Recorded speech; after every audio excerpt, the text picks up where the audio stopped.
భగవద్గీత 4వ అధ్యాయము 17వ శ్లోకము. ఇది అత్యంత కీలకమైనటువంటి శ్లోకం అన్నమాట. కర్మల యొక్క వర్గీకరణను, వాటి స్వభావాన్ని మనకు ఈ శ్లోకం తెలియజేస్తోంది. భగవానుడు అర్జునుల వారికి తెలియజేస్తున్నాడు. కర్మణో హ్యపి బోద్ధవ్యం బోద్ధవ్యం చ వికర్మణః అకర్మణశ్చ బోద్ధవ్యం గహనా కర్మణో గతి.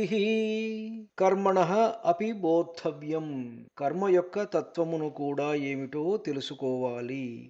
బోద్ధవ్యం చ వికర్మణ, వికర్మ అంటే ఏమిటో, అంటే వికర్మ అంటే నిషిద్ధ కర్మ, చేయకూడనిది, అదేమిటో కూడా తెలుసుకోవాలి. అకర్మణ చ బోద్ధవ్యం, అకర్మ అంటే ఏమిటో, అంటే నిష్కామ కర్మ, అదేమిటో కూడా తప్పకుండా తెలుసుకోవాలి. అంటే ఈ కర్మలలో ఉన్నటువంటి క్లాసిఫికేషన్స్ ఏమిటో చాలా క్లియర్గా తెలుసుకోవాలి. ఏదైనా know your work, know the karma, the concept of karma అనేది తెలుసుకోమంటున్నాడు ఇక్కడ. గహనో కర్మణో గతి, ఎందుకంటే కర్మ యొక్క గతి అంటే దాని స్వభావం చాలా గహనమైనది, అంటే అర్థం చేసుకోవడానికి చాలా కష్టమైనటువంటిది, క్లిష్టమైనటువంటిది కూడా. కర్మ రకాలు ఇక్కడ కృష్ణుడు కర్మలను 3 రకాలుగా విభజించాడు. కర్మ శాస్త్రబద్ధంగా ధర్మబద్ధంగా చేసే పనులు, ఇవి మంచి ఫలితాలను ఇస్తాయి. వికర్మ అంటే శాస్త్ర విరుద్ధమైనటువంటివి, చేయకూడని పనులు అంటే ఎలాంటివి?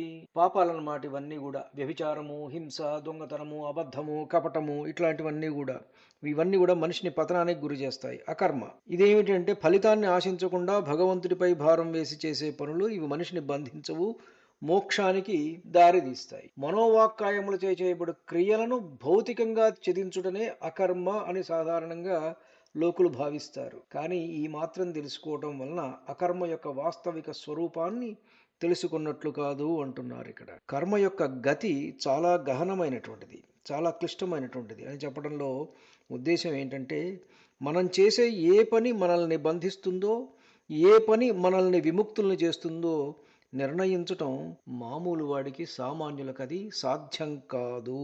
ఇప్పుడు ఒక డాక్టర్ గారు రోగికి ఆపరేషన్ చేయటం అనేటువంటిది కర్మ.